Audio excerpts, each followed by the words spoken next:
Man, I'm gonna tell you a crazy story.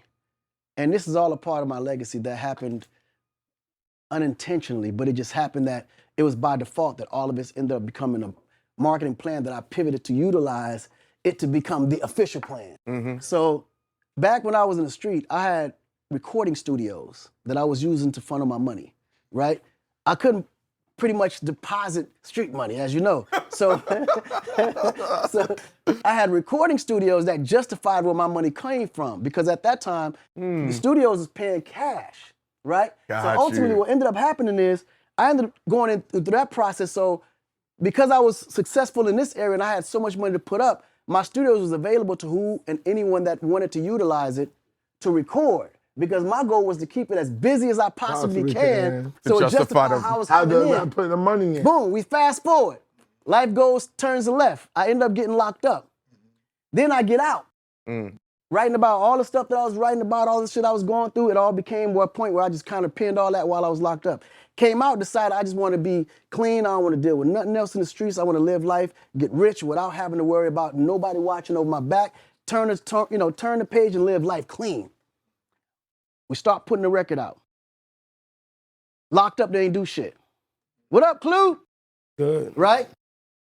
Lo and behold, I get a blessing. Styles is locked up. The record somehow reaches to him, and he volunteers. While he's locked up? Yes. So why, from Rough Riders that called me and said, yo, Styles love this record, man. Mind you, at this time, I'm pitching for people to get on the songs. Nobody was fucking with me because they didn't know who I was. They just not gonna just jump. And then the ones that would have fucked with me wanted to get paid, and I wasn't in a position to pay nobody. Styles came on board, was like, I love this record. Nigga, I'm on it. Listen, don't worry about it. This is some shit that I'm going through. This is my passion, and I fuck with what you stand for. I want to jump on the record. Didn't charge me a dime.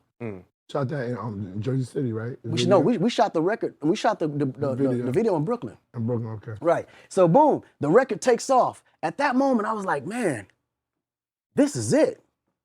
How I'm gonna come into the business is make sure I got enough rap collaborations to understand that it helped to kind of bridge me through the culture. Cosigns. But boom, it hit me. I got a lot of favors to cash in.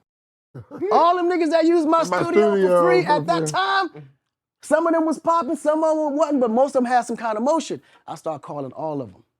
Listen, I got this record for you. Listen, don't worry about it, just take it, just keep me on the chorus. So then I start popping up in all these little cities, all these little areas. Before you know it, I was in over 300 something collaborations and didn't even know where half them shits was coming from. It was just me just shipping them out, making sure that everybody kept me on these choruses. That's all I asked. Just keep me on the chorus, take the beat, no charge, make sure I get my publisher. And then before you know it, when that started working in them areas, then I said, boom, this is gonna be how I break my records.